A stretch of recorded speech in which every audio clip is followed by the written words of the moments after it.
Imperial Scout Captain Zax 427 stared at his display screen with three of his eye stalks while keeping the fourth focused on his nervous crew. His ship had just detected signs of civilization from a blue-green planet in an unremarkable solar system. What started as a routine border expansion mission was about to become something much more interesting. Another primitive species, he muttered, noting their primitive space stations and the crude satellites orbiting their world. Prepare the standard first contact package. But Dr. Yen, the ship's xenoanthropologist, rushed onto the bridge with her tentacles waving in agitation. Captain, you need to see this data immediately. The captain turned all his eye stalks toward her, annoyed by the interruption. What could be so important about another pre-FTL species? Dr. Yen projected a hologram of Earth's surface. This planet, it's a death world, Captain. The gravity is 1.3 times higher than Imperial standard. The temperature ranges from freezing to burning across different regions. They have massive storms, active volcanoes, and constant tectonic activity. The captain's skin shifted to a board gray color. And yet they survived. Interesting, but hardly.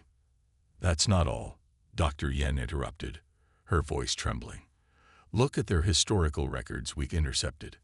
These humans, they've been fighting wars constantly throughout their entire history. They've developed and abandoned more weapons technologies than most species discover in their entire existence. She displayed images of human warfare through the ages: spears, swords, guns, tanks, planes, nuclear weapons, and their early space weapons. Most species have 2 or 3 major conflicts before achieving unity. These humans have had thousands of wars. They've developed their military technology at an unprecedented rate. The captain's skin now showed spots of concerned yellow. Surely they must have destroyed themselves by now. No, that's the most remarkable thing, Dr. Yen said. They adapt. They survive. They learn from each conflict and come back stronger. And Captain, they're still divided into multiple nations, yet they somehow work together despite their differences. It's a level of complexity we've never seen before. The captain composed a message to Imperial High Command, but his superior, Governor Crix, quickly dismissed these concerns. The governor's response was brief.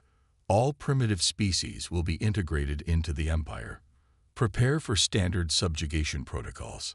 Dr. Yen made one final plea. Captain, please, look at these readings.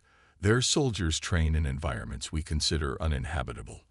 They practice something called guerrilla warfare. They have weapons designed specifically to confuse and deceive. Even their entertainment involves complex military strategies. But the captain had his orders. He began the standard first contact procedure, broadcasting the Empire's demands for immediate surrender and integration across all Earth's communication channels. The humans' response came within hours. It was short, transmitted in perfect Imperial standard, and would later be remembered as the warning that should have been heeded. We have spent our entire history fighting ourselves. We've perfected the art of war through millennia of conflict. This is not arrogance, it's a warning. Leave us be. The bridge crew laughed nervously at what they saw as primitive bravado. Only Dr. Yen remained silent, her tentacles wrapped tightly around herself in fear. She knew what the others didn't. They had just threatened a species that had turned warfare into an art form, and survival into a science. The Empire was about to learn why you don't threaten a species that had managed to thrive on a death world by constantly adapting, surviving, and overcoming impossible odds. They were about to learn about humanity the hard way. General Sarah Chen stood before the United Earth Defense Council, her weathered face illuminated by the holographic displays showing the alien ship's position near Jupiter. The room was silent except for the soft hum of computers and the occasional whisper between council members. The alien vessel is holding position, she reported, pointing to the tactical display. Their message was clear: surrender or face conquest. We have 6 hours to respond. Ambassador James Rodriguez, a veteran diplomat, leaned forward in his chair. And we're certain about their capabilities. Our deep space sensors confirm they have technology far beyond ours, Sarah replied. Their single scout ship could probably destroy half our space fleet. But a slight smile crossed her face. They're predictable. Every move they've made follows textbook first contact protocols. They think exactly like an empire that hasn't faced real resistance in thousands of years. The Russian representative, Dr. Volkov, pulled up data on his tablet. Our hackers managed to access some of their historical records. The empire has conquered over 1,000 worlds, but none of them had our unique background. Images flashed across the main screen, scenes from humanity's long history of warfare. From ancient battles to modern conflicts, from guerrilla warfare to cyber attacks. They'd never faced a species that spent its entire history fighting itself. Sarah continued. Their combat doctrine hasn't changed in millennia. They don't understand adaptation, innovation, or asymmetric warfare. The Chinese representative, General Li, nodded slowly. They expect us to either surrender immediately or fight them conventionally. They don't realize that humanity's greatest weapon has always been our ability to change tactics, to surprise our enemies. Then perhaps, Ambassador Rodriguez suggested, we should give them one last chance to avoid this conflict. One final warning. The council voted unanimously. They would send a message, not a plea for mercy, but a warning born from thousands of years of human warfare. In orbit above Earth, the combined space fleets of humanity began moving into defensive positions. Ships from nations that had once been enemies now worked together, preparing for humanity's first interstellar war. Sarah watched as special operations teams loaded their equipment onto stealth shuttles. Unlike the Empire's bright, obvious warships, human vessels were being painted with light-absorbing materials. They carried electromagnetic warfare systems, computer viruses, and unconventional weapons the Empire had never seen. The Council's warning was broadcast on all frequencies, translated into the Empire's language. To the Galactic Empire, you demand our surrender based on your superior technology and your history of successful conquests. But you fail to understand what makes humanity different. We have spent our entire history fighting ourselves.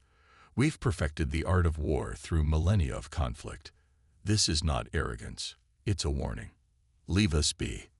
In the Imperial scout ship, Captain Zax 427 received the message and laughed along with his crew. Only Dr. Yen remained quiet, her analysis of human history making her tremble. Send word to the governor, Zax ordered. The primitives refused to surrender. Request permission to begin standard subjugation procedures. As the message was sent, Sarah Chen watched Earth's preparations from her command center. Stealth ships slipped away from Earth, carrying special forces teams to hidden positions throughout the solar system. Hackers began probing Imperial communications. Scientists studied every bit of data they could gather about Imperial technology. The Empire had just made the worst mistake in its history. They had given humanity time to prepare, and humans had never wasted such opportunities. Fleet Commander Xarl watched with satisfaction as 500 Imperial warships entered the Sol system. Their golden hulls gleamed in the starlight as they moved in perfect formation toward the human homeworld. His flagship's tactical display showed Earth's primitive space fleet retreating toward their planet. Cowards, Xarl said to his bridge crew. They run at the first sight of real power. Begin standard attack pattern Delta. But Dr. Yen, who had been transferred to the main fleet, spoke up from her observation post. Sir, something isn't right. The humans are retreating too. Perfectly, almost like they want us to follow. Xarl ignored her concerns. The Imperial fleet moved forward in their usual arrow-shaped formation, just as they had done in 1,000 successful conquests before. That's when the humans showed them what real warfare looked like. The retreating human ships suddenly split apart like seed pods bursting. From each ship came thousands of tiny objects, too small for Imperial sensors to track properly. The Empire had never seen drone swarms before. Minor annoyances. Tharl said, watching the tiny machines approach. Raise shields. But these weren't just simple drones. Some carried small nuclear weapons. Others released clouds of special particles that stuck to Imperial shield generators. Still others broadcast signals that confused Imperial targeting systems. "Sir," a sensor operator shouted, "our shields are failing. The particles, they're creating resonance patterns we've never seen before." Before Xarl could respond, space itself seemed to burn. The humans had hidden thousands of nuclear missiles behind their drone swarms. Imperial ships, their shields weakened by the particle attacks, began exploding. In her command center on Mars base, General Sarah Chen watched the battle through secure feeds. "Begin Phase 2, she ordered. Stealth ships that had been hiding in the asteroid belt revealed themselves. But instead of attacking directly, they fired special electronic warfare pods. These pods attached to Imperial ships and began hacking their systems. Starl watched in horror as dozens of his ships suddenly turned their weapons on each other. "Impossible. Our cyber defenses are perfect." "No," Dr. Yen said quietly. "They're just old, unchanged for thousands of years. The humans found weaknesses we never knew existed." The Imperial formation broke apart as ships tried to escape their infected companions. That's when the main human fleet returned. Their ships were ugly by Imperial standards, covered in stealth coating, bristling with different weapons, each one unique. They struck from multiple directions, using the chaos of battle to their advantage. "Fight back," Sarl screamed. "Return fire." But the humans were never where Imperial targeting systems expected them to be. They used the debris from destroyed ships as cover. They conducted complex maneuvers that made no sense to Imperial tactical computers. Within 6 hours, the entire first wave of the Imperial fleet was destroyed or captured.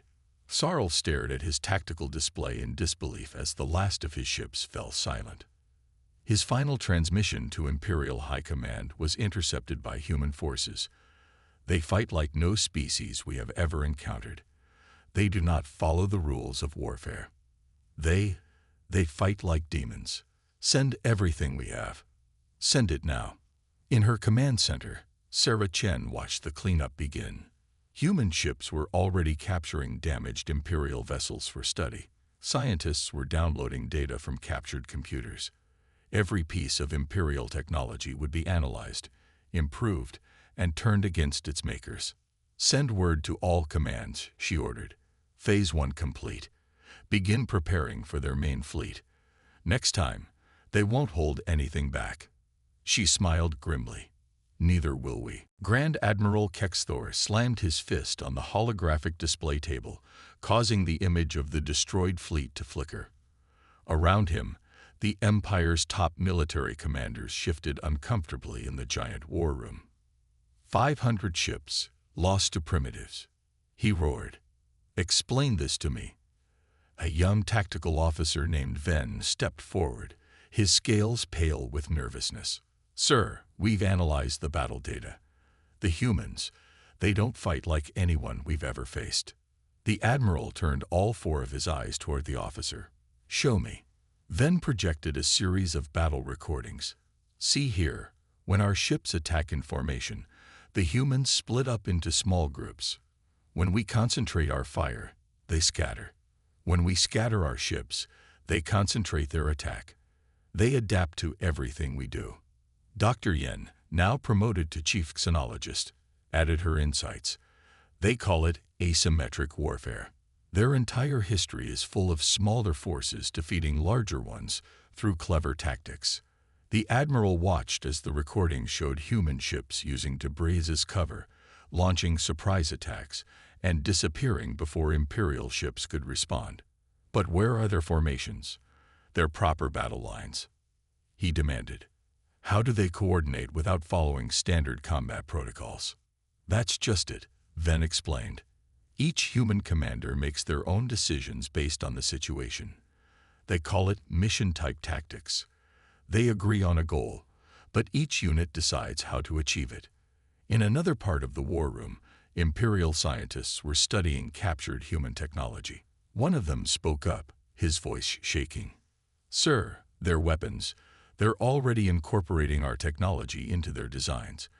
They've taken parts from our destroyed ships and built new weapons we've never seen before. They learn and adapt faster than any species we've encountered." The Grand Admiral stared at the tactical display showing Earth's solar system.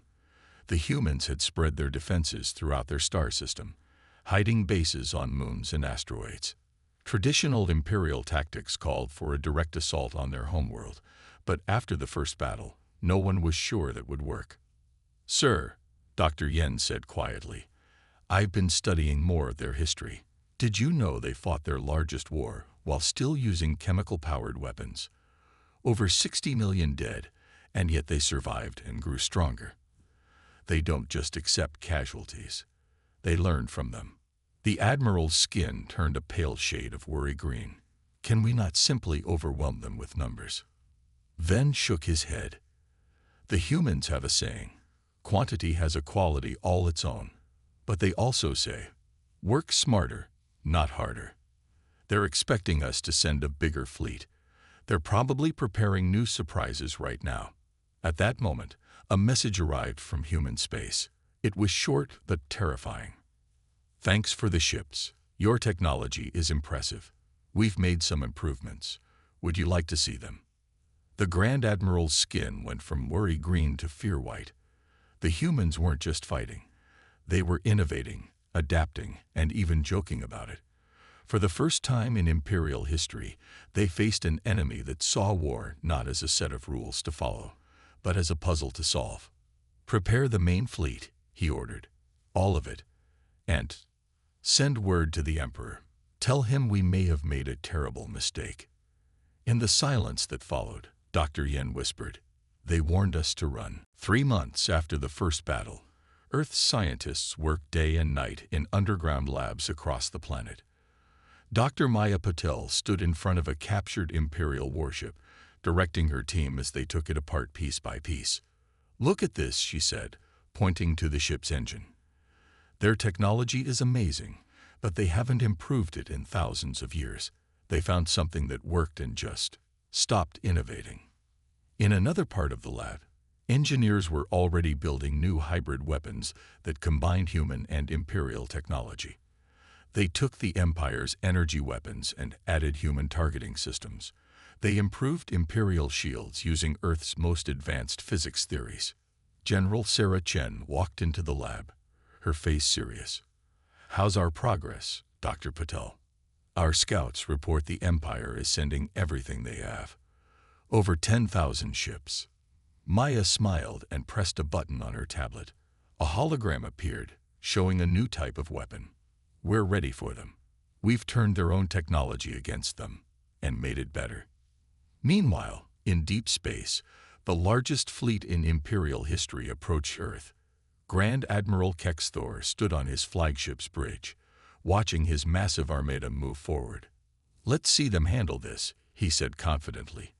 "No tricks or clever tactics can stand against such power." But Dr. Yen, still trying to warn her leaders, showed him new data. "Sir, the humans haven't been idle. They're learning, adapting. Our spies report they've already mastered technologies that took us centuries to develop." The Admiral ignored her warnings. The Imperial fleet pushed forward, entering the solar system with overwhelming force. That's when Earth unveiled its new weapons. Human ships, now covered in improved stealth technology, appeared from nowhere.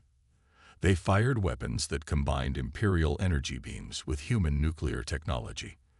The beams cut through Imperial shields like they weren't even there. "Impossible," Kex Thor shouted as the first wave of his ships exploded. "Those are our weapons, but different, stronger." The humans had done more than just copy Imperial technology. They had improved it. Their ships now carried hybrid drives that made them faster and more maneuverable. Their shields could absorb Imperial energy weapons and use that power to strengthen themselves. Sarah Chen watched from her new command ship, built using a combination of human and Imperial technology. "Begin Operation Thunderstorm," she ordered. thousands of small automated drones launched from hidden bases on asteroids and moons. Unlike the simple drones from the first battle, these carried miniaturized versions of Imperial weapons. They swarmed through the Imperial fleet, causing chaos and destruction. "Fall back," Kexthor ordered as his fleet began to break apart. "Regroup and—" His words were cut off as a new type of human weapon struck his ship. The weapon combined Imperial energy technology with Earth's electromagnetic pulse technology, shutting down every system on his flagship. As his ship drifted powerless in space, Kexthor finally understood Dr. Yen's warnings. The humans hadn't just prepared for a bigger fight. They had used the time to study, learn, and improve everything they captured. Sarah Chen sent a message to all Earth forces. Phase 2 complete. Begin pursuing their retreating ships. It's time to take this war to their territory. The Empire had made a fatal mistake. They thought numbers alone would win the war. Instead, they had given humanity access to advanced technology. And humans had done what they did best. Make it better, make it stronger, and turn it against their enemies. Was ready to strike back. The combined Earth fleet gathered at the edge of the solar system. 5,000 ships of all sizes, each one a perfect blend of human ingenuity and Imperial technology. Admiral Sarah Chen, now commander of Earth's offensive forces, stood on her flagship's bridge. The ship, named Humanity's Hope, was built from the ground up using everything they had learned from the MP #Galactic Empire faces humans in war for the first time. We warned them to run. 1 year into the war, Humanitire.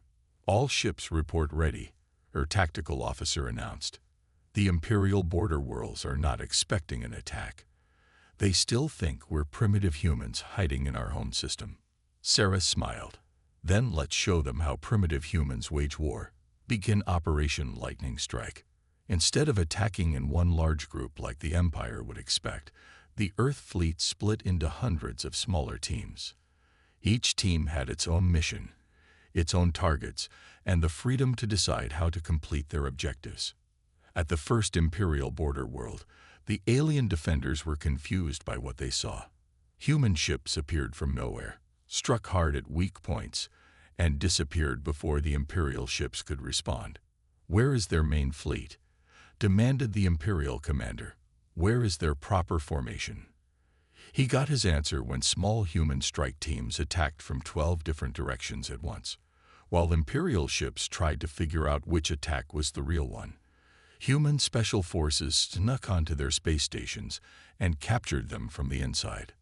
On her command ship, Sarah watched the battle reports coming in.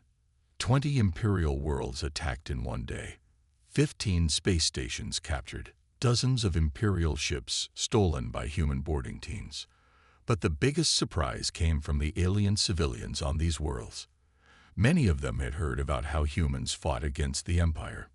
Now, seeing it firsthand, they began to question their Imperial rulers. "Admiral," her communications officer called out, "we're getting messages from resistance groups on 3 different worlds. They want to learn how to fight like us." Sarah remembered how the Empire had demanded Earth's surrender just 1 year ago. Now, humans were teaching other species how to resist Imperial control. The Imperial response fleet arrived exactly where Sarah expected them to. Imperial commanders always followed the same rules, used the same tactics. It made them predictable. "Begin Phase 2, she ordered. Human ships launched what looked like a frontal attack on the Imperial fleet. The Imperial commander, thinking he finally had the humans where he wanted them, ordered all his ships to attack. That's when the humans revealed their trap. The attacking ships were just decoys, old Imperial ships captured in previous battles and controlled by computers. The real human fleet attacked from behind, using the confusion to tear the Imperial forces apart. Status report, Sarah called out as the battle ended. 30% of the Orion arm is now free from Imperial control, her tactical officer reported. Our new allies are already learning our tactics. The Empire has never faced a rebellion like this. Sarah looked at the star map showing their progress. Humanity had done more than just defend itself. They had shown the galaxy a new way to fight, a new way to resist. "Send word to Earth," she ordered. "Tell them Operation Lightning Strike was a success, and send a message to all occupied worlds in Imperial space. Want to learn how to fight back? Humanity is ready to teach you." The Empire had thought humans were just another primitive species to conquer. Instead, they had become teachers, showing the galaxy that even the mightiest empire could fall if you were clever enough, adaptable enough, and brave enough to fight back. The Imperial Palace on Capital World was in chaos. Emergency alarms blared as reports arrived from across the galaxy. Emperor Zexkin watched a holographic display with all four eyes wide in horror. "Another system has fallen," he demanded. "How is this possible?" His advisors trembled as they delivered the news. It wasn't just humans they were fighting anymore. Other species, inspired by Earth's success, had started their own rebellions, and the humans were teaching them everything they knew. On a newly freed world called Nexus Prime, Sarah Chen stood before a crowd of different alien species. Behind her, human military trainers worked with alien resistance fighters, teaching them Earth's ways of war. "Your empire told you that warfare has rules, that battles must be fought in specific ways," she told the crowd. "We're here to show you that's not true. The only rule in war is to win, and humans are very good at winning." In another part of the galaxy, Dr. Yen watched as her warnings finally came true. She had been right about the humans from the start, and now the Empire was paying the price for not listening. She showed the Emperor a new report. "Sir, look at these numbers. 7 different species have successfully rebelled in the past month alone. They're all using human tactics, guerrilla warfare, surprise attacks, adaptive strategies." The Emperor's skin turned pale. "But how are they learning so fast?" "The humans have set up what they call resistance schools," Dr. Yen explained. "They take fighters from different species and teach them everything. Tactics, strategy, how to use Imperial technology in new ways. They're turning our own subjects into warriors like themselves." On the freed world of Talaxis, alien resistance fighters put their human training to use. They didn't attack the Imperial garrison directly. Instead, they used sabotage, hit-and-run attacks, and psychological warfare, all tactics learned from their human teachers. The Imperial commander on Talaxis sent a desperate message to Capital World. "They fight like humans now. We don't know how to stop them." Back in the Imperial Palace, young military officers began speaking up.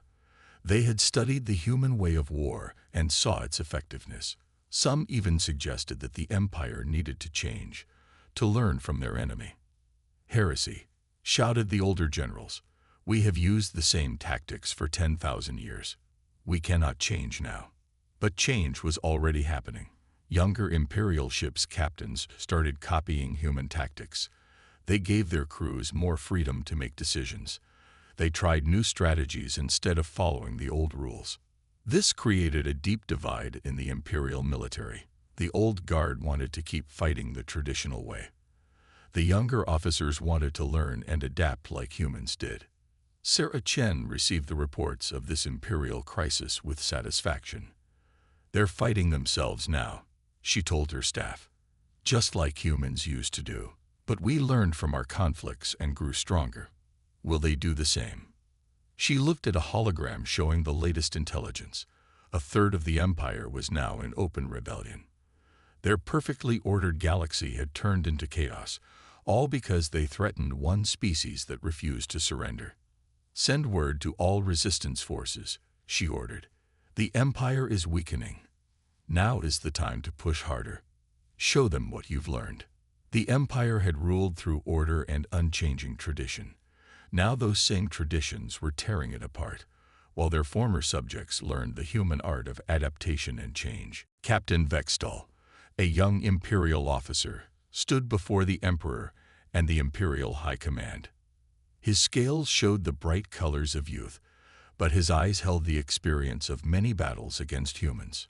"We must change or we will fall," he declared boldly. "I have fought the humans. I have studied their ways. They are teaching us something important. The ability to adapt is more powerful than any weapon.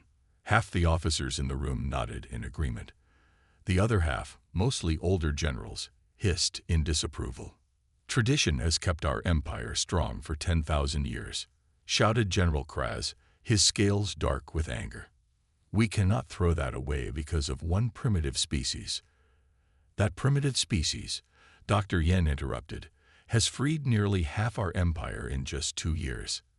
And now they've taught our other subjects to do the same. On the massive view screen behind them, reports showed the empire splitting apart. Young officers were refusing to follow old tactics. Some imperial ships were even fighting each other. Meanwhile, on the rebel world of Centauride Prime, Sarah Chen met with the leaders of 30 different alien species. The meeting room was filled with creatures of all shapes and sizes, but they all shared one thing. They had learned humanity's art of war. The empire is dividing, she told them. Now is our chance to push for real change.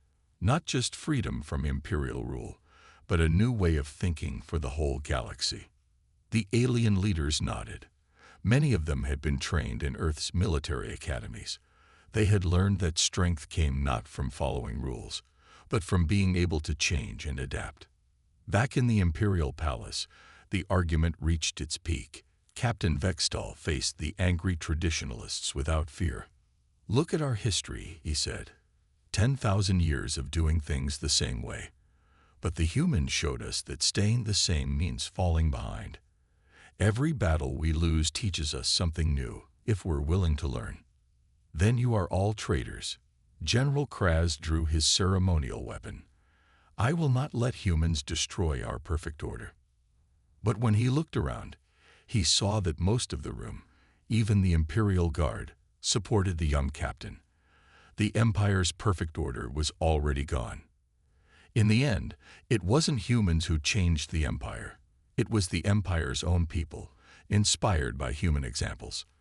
Young officers like Vextal led a peaceful revolution, removing the old guard who refused to adapt. Sarah Chen received the news in her command center.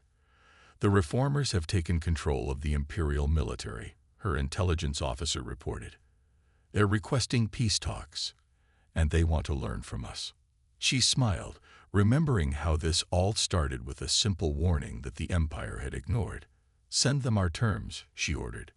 But more importantly, send them our teachers. They're finally ready to learn. Dr. Yen, now a senior advisor to the new Imperial leadership, wrote in her final report, "The humans never wanted to destroy us. They wanted to wake us up. Their greatest weapon wasn't their technology or their tactics. It was their ability to show others how to change, adapt, and grow stronger from every challenge." The Empire had started this war thinking they would teach primitive humans their place in the galaxy. Instead, humanity had taught the Empire, and the entire galaxy, a lesson about the power of change and adaptation. 5 years after the first Imperial ships entered Earth's solar system, the galaxy had changed forever. In the grand meeting hall of the former Imperial Palace, representatives from hundreds of species gathered for a historic moment. Sarah Chen, now Earth's chief diplomat, stood next to Captain Vextal, the young officer who had helped reform the Empire. Together, they watched as delegates signed the new Galactic Federation Charter. "Did you ever think it would end like this?" Vextal asked, his scales shimmering with the bright colors of happiness. "When we first demanded Earth's surrender, we thought we were the teachers. Instead, we became the students." Sarah smiled. "The best victories don't come from destroying your enemy, but from helping them change for the better." The new Federation was unlike anything the galaxy had seen before. Instead of rigid imperial control, each species governed itself. They shared technology, learned from each other, and most importantly, continued to adapt and grow. Dr. Yen, now head of the Galactic Science Academy, presented her findings to the Assembly. The Empire ruled for 10,000 years without changing. Humanity showed us that true strength comes from constant improvement. Now, our technology advances every year instead of every century. In Earth's solar system, The signs of change were everywhere. Ships of all species trained together at the new Federation Military Academy on Mars. They learned both human and imperial tactics, but more importantly, they learned how to think for themselves and adapt to new situations. The former emperor, now serving as one of many Federation counselors, spoke to the assembly. We thought our empire was perfect because it never changed. The humans showed us that the ability to change is what makes a civilization strong. In her office overlooking the new Federation capital city, Sarah read reports from across the galaxy. Species that had once been bitter enemies now worked together. Imperial technology combined with human innovation had solved problems that had existed for millennia. Final report ready for your review, Admiral, her aide said, using her old military title out of habit. Sarah looked at the document that summarized the 5 years since first contact. The rigid empire had become a flexible federation. Military doctrine now focused on adaptation instead of tradition. Scientific progress had accelerated beyond all expectations. Former enemies had become teachers and students.